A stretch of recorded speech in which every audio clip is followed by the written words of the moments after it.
가자.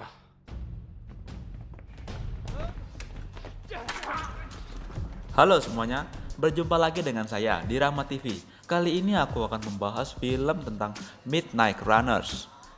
Film ini adalah film laga Korea tahun 2017 yang disutradarai oleh Jason Kim dan dibintangi oleh Park Seo Joon dan Kang Hae-nul. Film ini dirilis pada tanggal 9 Agustus 2017, di mana film ini bercerita tentang dua orang pemuda yang sedang menempuh pendidikan di Universitas Kepolisian. Saat pelatihan, pemuda ini, sebut saja Ki-jun, dipertemukan dengan Hae-yeol. Keduanya memiliki sifat dan latar belakang yang berbeda. Ki-jun tumbuh dengan seorang ibu tunggal berpenghasilan rendah. Ia bertekad masuk Universitas Kepolisian karena biayanya sangat gratis.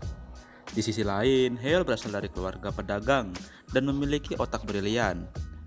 Ia tertantang untuk belajar di kampus berbeda dari anggota keluarganya yang lain. Singkat cerita, pada awalnya mereka saling mencibir, namun keduanya berakhir menjadi sahabat setelah Ki-jun membantu Hae-yeol yang cedera saat tes akhir.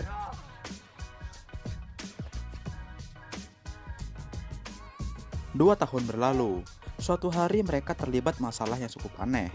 Saat menikmati malam seperti pemuda biasanya, Ki-jun dan Hae-yeol menjadi saksi kasus penculikan seorang wanita remaja. Ki-jun dan Hae-yeol pun bertekad membongkar kasus ini serta menyelamatkan para gadis-gadis tersebut. Sayangnya, niat baik mereka terhalang birokrasi yang sangat rumit. Lantas, langkah apa yang akan Ki-jun dan Hae-yeol ambil? Jadi, tanpa berlama-lama, langsung saja ke pembahasannya. Sebelum lanjut, yuk dukung channel kita agar selalu bisa menghibur kalian. Jika sudah, mari kita mulai.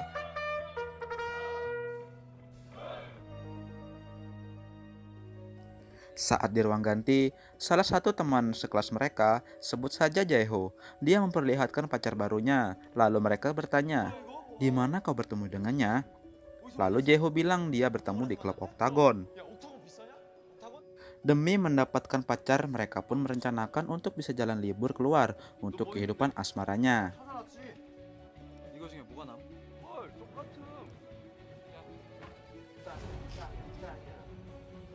Akhirnya Profesor Yang selaku pimpinan mengizinkan mereka keluar dengan syarat tidak ada catatan masalah. Sesampai di Oktagon, Ki-jun dan Hae-yeol bersenang-senang dengan harapan menemukan gadis yang mereka cari. Namun mereka malah direndahkan oleh para gadis tersebut. Akhirnya mereka meninggalkan Oktagon.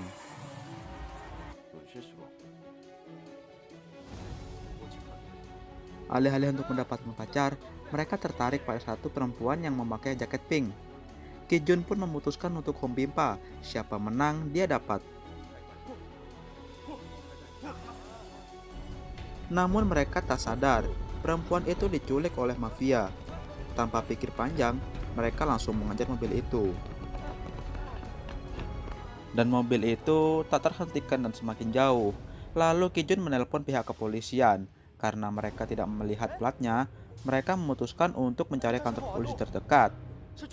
Polisi setempat menerima laporan mereka, tetapi kasusnya akan ditindaklanjuti setelah kasus lain terselesaikan. Tentu saja, Ki-jun tidak bisa membiarkan itu terjadi, apalagi dengan merelakan perempuan tersebut. Dengan bantuan dari rasa berani Hae-yeol, mereka memberanikan diri untuk menyelidiki kasus ini sendirian. Dengan bergegas mereka menuju TKP dan memeriksanya lagi menggunakan akal rencananya Hae-yeol. Di situ terlihat bahwa mereka menemukan barang bukti milik perempuan tersebut berupa tteokbokki atau makanan ringan. Mereka pun segera menyelidiki asal-usul tteokbokki itu dibuat dengan asumsi mungkin saja penjual tersebut kenal dengan cewek ini.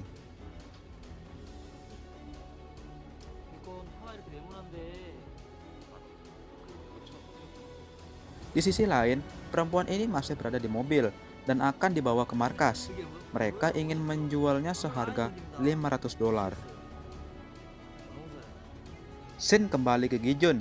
Mereka akhirnya menemukan kereta tteokbokki milik perempuan ini. dan ibu-ibu penjual tersebut mengetahuinya, serta dia mengetahui tempat perempuan ini bekerja. Mereka lalu mengunjungi tempat tersebut. Ternyata perempuan ini bekerja sebagai jasa pembersih telinga seksi.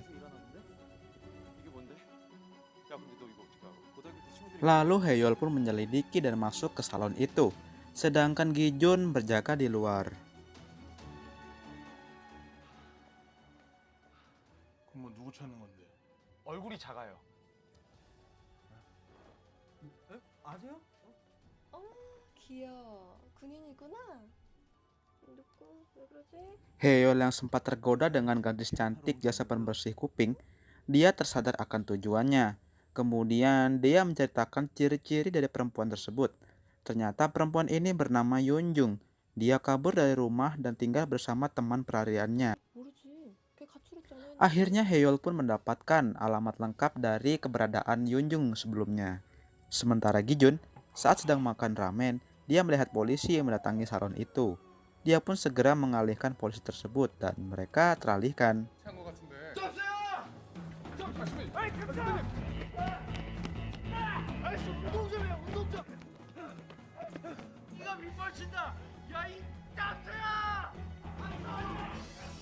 Setelah Heyol keluar dari salon, dia terkejut dengan mobil patroli. Datang Gi-jun menyuruh Heyol kabur meninggalkan salon tersebut. Scene berlanjut di alamat Yunjung. Mereka mendatangi alamat tersebut. Di situ terlihat laki-laki misterius yang tiba-tiba kabur ketika hendak ditanyain oleh Gi-jun. Sontak Gi-jun dan Heyol mengejar laki-laki itu dan memaksanya untuk mengatakan alasan dia kabur. Ternyata dia yang telah menjual Yunjung ke Gunho. Lokasinya di kebab domba Herimdong, tempat di mana membeli anak-anak pelarian.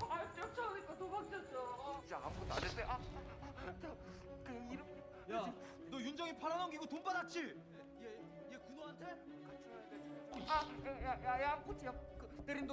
Gi-jun dan Heyol kembali lagi mengunjungi teman-teman Yunjung dengan membawa makanan dan menceritakan apa yang telah terjadi terhadap Yunjung.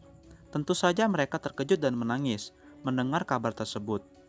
Mereka dengan sangat berharap untuk menyelamatkan Yunjung. Lalu Gi-jun berjanji akan membawa kembali Yunjung apapun yang terjadi. 나쁜 아저씨들이 몽둥이로 요정 언니 머리를 언니 많이 다쳤어요? 아니 언니 좀 꼭 찾아주세요, 네? 찾아줄 테니까 Dengan semangat, mereka bergegas menuju Herimdong, tempat jual beli gadis. Konon, tempat itu adalah tempat para mafia campuran Cina. Bahkan polisi saja tidak berani datang untuk berpatroli. 범죄자들도 많아서 경찰도 잘 안 들어와요. Saat sampai di toko, mereka bertindak konyol yang membuat mereka ketahuan. Tidak punya pilihan lain, mereka langsung menghajar preman-preman itu, terutama Gunho, leadernya.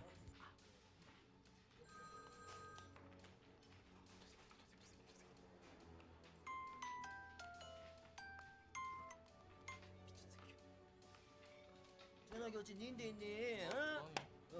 머리야. 누구야?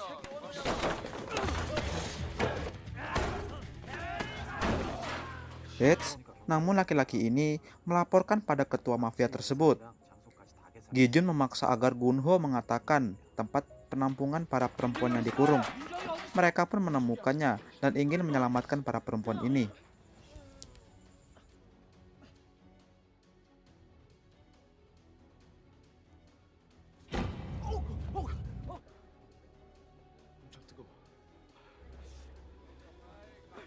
Tak disangka, mereka dikepung sekelompok mafia dan bosnya itu.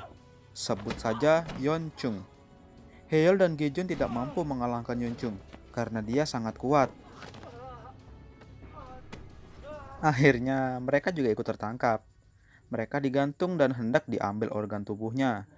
Heyol membangunkan Gi-jun dengan jurus ludah naga ngepron. Sontak Gi-jun bangun dan merasakan kenapa darah yang menetes kok rasanya hangat.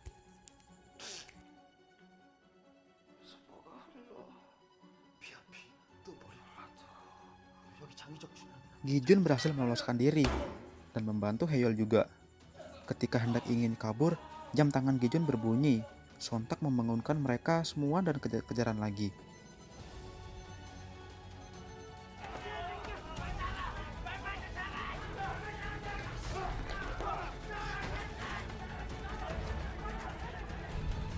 Gi-jun dan Haeyeol menuju kantor polisi terdekat. Namun mereka kembali mementingkan peraturan. Gi-jun semakin memberontak, kemudian polisi itu menembakkan pistol listrik ke mereka.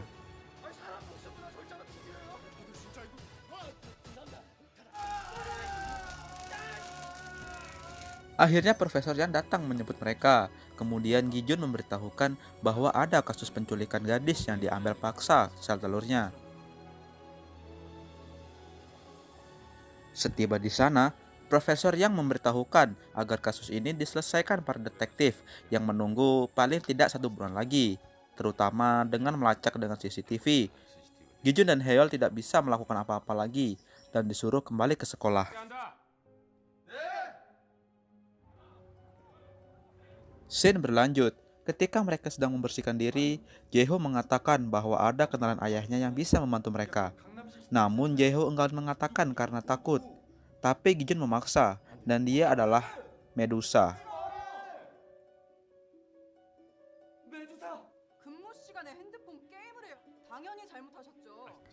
Dia ini ibu inspektur polisi yang sangat kejam, namun berbaik hati pada mereka dan membantu mereka menemukan mobil penculik tersebut lewat CCTV.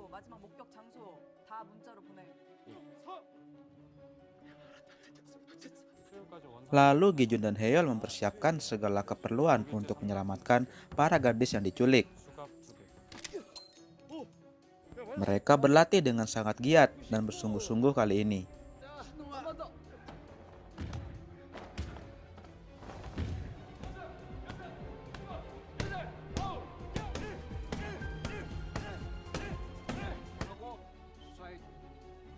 Di sisi lain, para mafia penjual organ mempersiapkan gadis-gadis tersebut dan akan dibawa ke klinik kesuburan untuk diambil sel telurnya secara paksa.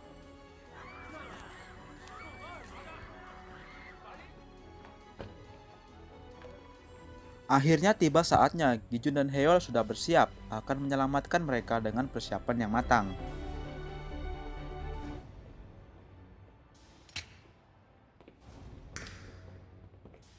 Di situ terlihat mereka dihadapkan dengan preman-preman yang sudah siap untuk menghalangi mereka. Nadanya agak santai, Bang. Oke.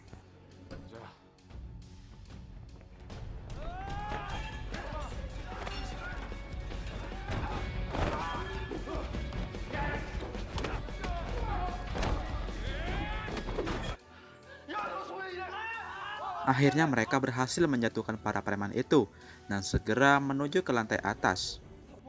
Namun rintangan tidak selesai di situ saja. Tak disangka di atas mereka dihadang oleh ketua mafia itu. Walaupun mereka berdua, bos mafia itu sangatlah kuat dan menghajar Gi-jun dan Haeyeol. Mereka bertarung habis-habisan.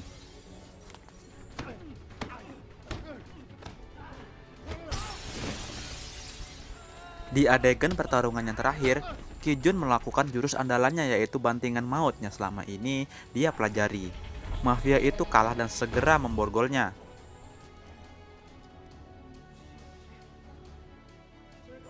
Haeyeol dan Gi-jun pun bergegas untuk ke ruang operasi serta menggagalkan rencana pengambilan sel telur secara ilegal. Dan akhirnya mereka berhasil menyelamatkan para gadis-gadis tersebut.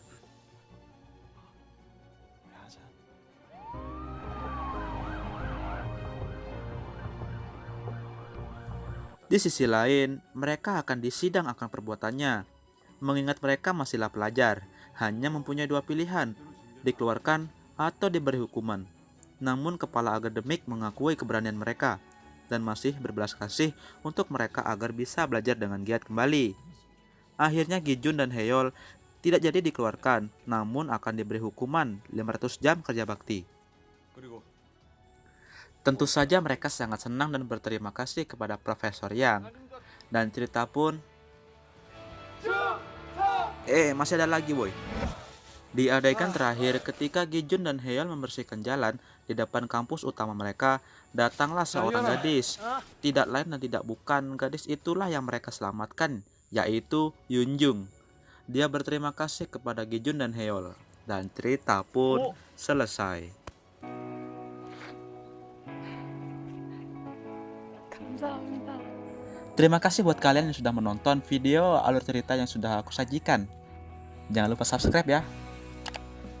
Semoga terhibur dan bye.